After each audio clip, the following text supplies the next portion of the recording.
Okay, so I remember that week in March 2018 when we lost my auntie Poh Fun, my kuku, as a time of shock and numbness. Her sudden passing was incomprehensible. And yet, as I reflect on her life, what stays with me really is the richness that she brought to our lives, the many ways that she's touched us all.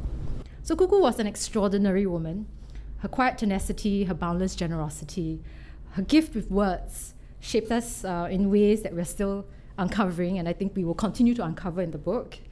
She was strict when she needed to be, loving when it mattered most, and kind of always full of surprises. As a teacher, Kuku was all business and no nonsense. I think former students would know that. You try to charm your way out of your homework, not a chance, right? So unlike John Keating in Dead Poets Society, whom she famously called subversive, definitely not a compliment, Kuku saw herself really as herself in the mold of Jane Brodie, from the prime of Miss Jean Brodie. She embodied the qualities of a dedicated teacher from her generation and believed in giving her students space to explore and express themselves. But she also drew a firm line when it came to rebellion or subversion. She didn't strive to be liked, she didn't strive to be loved. She just wanted to ensure that her students truly, truly learned. At home, she had her quirks. She went through phases, her obsession with all things Japanese. Some of you know this, right? J-pop, sake cups, chopsticks, everything. Before delving headfirst into Korean dramas. So during her K-drama binges, you could just forget about her answering the door, answering her phone. Nothing came between her and that, right? So these evolving interests really reflected her desire to connect with her students and the world. Although she never visited Japan, she really embraced its culture enthusiastically. She collected everything, CDs, magazines, crockery. And then when her love for K-dramas came about, it really mirrored the trends that were embraced by her students. Kuku showed her love in her own unique way. As a child, she spoiled us nieces and nephews. She showered me with flower fairy dolls. I don't know if any of you know that. I don't think they make them anymore, but they are still dolls that I treasure to this day, right? And then with my children, she created special memories for them, taking them out on biannual outings on their birthdays and Christmas, visiting Kinokuniya for books, Takashimaya for toys and clothes, topped off with a fancy tea at Paul's. So everything under one roof, right, at Takashimaya, after Liangkok closed. These trips were, I believe, just as much for her as they were for my children, but that's what made them so special and cherished traditions. Her storytelling also was another form of love. Discovering that I was the precocious little girl in her short story when the tabubua bloomed at Suchao Garden remains a treasured memory. I didn't know that I could be immortalized in words, but Kuku had a way of drawing inspiration from people and places that she encountered, reflecting her unique perspective on life. Her poetry, deeply personal, rooted in her observations and experiences, connected us not just to each other, but to the larger world. She did have an amazing ability to transform the most ordinary moments of life into intimate and thought-provoking realizations. Kuku's love for writing began young, sparked by a teacher's praise for a well-written composition, coupled with inspiration from an aunt who shared her own school essays. Her early enthusiasm for English lessons and writing set the stage for a lifelong creative journey. This passion skipped me and my generation, but blossomed in my daughter Hannah, who contributed to this book. So I believe Kuku would have been really, really proud of Hannah. Yeah, meticulous and demanding, unassuming and self-reliant, Kuku was also fiercely opinionated, right? You will know this, right? Her debates legendary. She'd argue her point with unyielding determination until you either considered defeat or walked away laughing. Right. She taught us to appreciate art, poetry, and the joy of a good book. So in her passing, I've had the privilege of connecting with former students, colleagues, fellow writers. They've shared heartfelt stories of her passion, her dedication, and the profound impact that she's had on their lives. These memories, alongside working with Anne and Kage over the past year and a half, have brought this book to life. It's more than an anthology. It's a testament really to her creativity and to her spirit. So I hope that you'll be inspired by her words, and her stories will resonate with you, just as they have with so many of us. Thank you.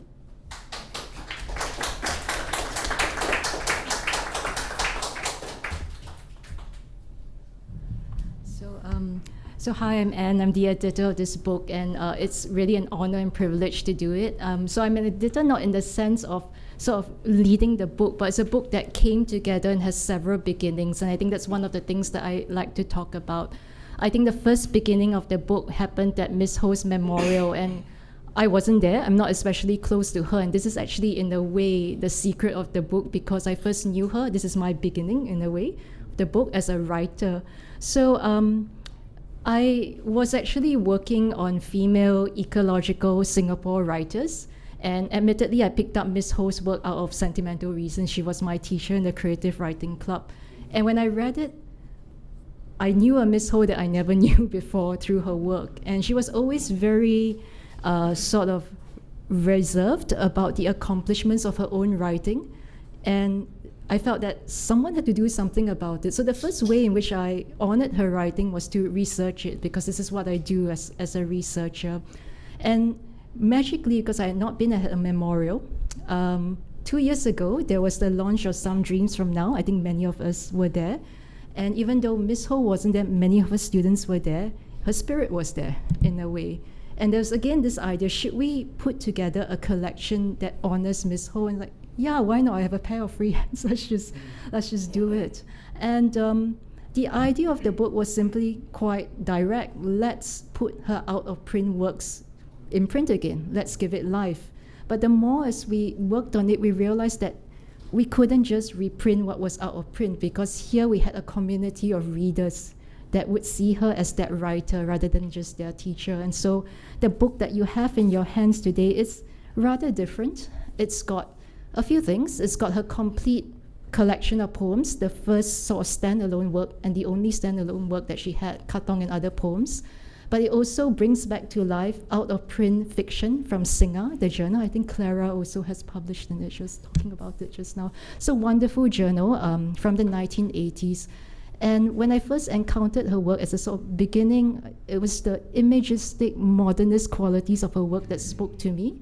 And that's really what started it for me. And the book that you have today is both reflective of a community of students, Miss Ho's students, but also a future community of readers for the works that she wrote and that she didn't want to talk about herself. So I think it's in that spirit. There were a few other things that I wanted to talk about, and I think another beginning that the book has is just simply in Miss Ho's words herself. And one of the things that I want to express my appreciation and gratitude for is to Chelsia's family, the whole family, for their trust in this piece of work. So I was privileged to hear all these things about Miss Ho that I never knew when I was her student. And one of the things I'd like to share with you is that if you look at her prose works, you will find Miss Ho in them. She is the woman who runs across the road at the end of moving pictures. So there is this central character in the story, an Indian Muslim tailor, and no one ever knows his name, only the woman who he randomly meets at the end of the story, someone who used to tailor her clothes with him. That's Miss Ho. If you look at the story where the tababuya bloomed at Soochow Gardens, she is the daughter who comes down from upstairs. That's Miss Ho. And I would not have recognized her if, Chelsia and her family had not given me all these biographical details. So she's there, not just in the words that have been published again, but in these little portraits that she's left of herself. And I hope that this book also gives that beginning, another beginning as well. So I wanted to highlight a few things about her writing. Most of it's in my introduction, but there are a few things that make her work important today as readers reading it in 2024. And in her stories about East Coast, in her stories about shopping in the 1980s, it recovers an experience that we have long sort of buried and put under big labels like commercialism and Singapore of the 1990s.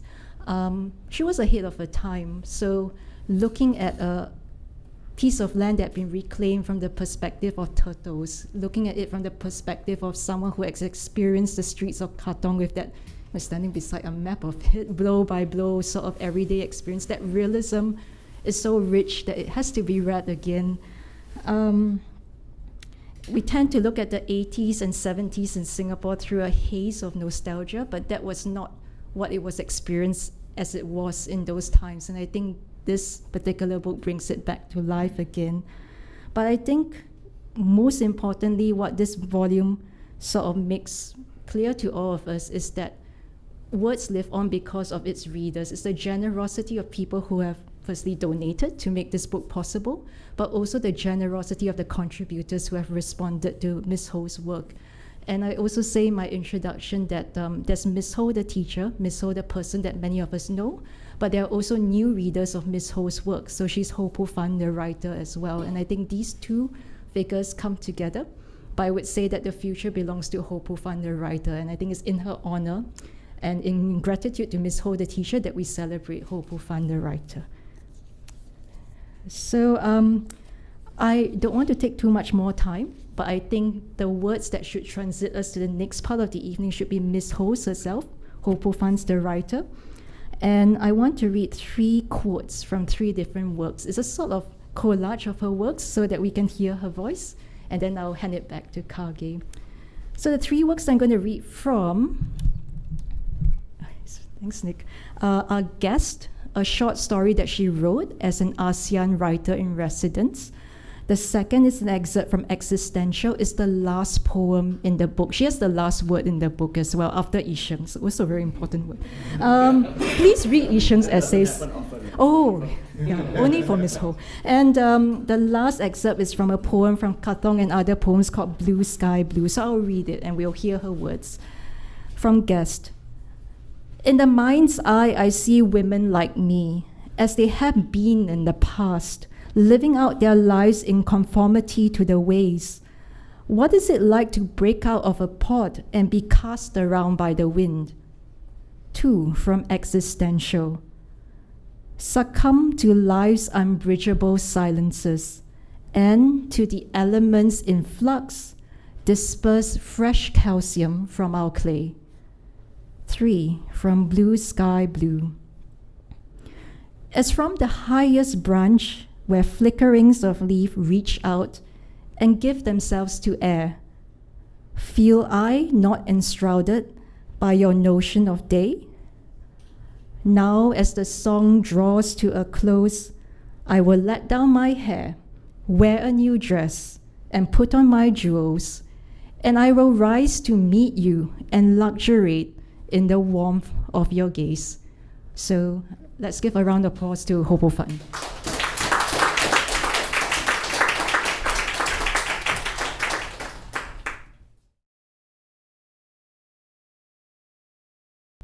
Thank you very much, Kage, Anne, and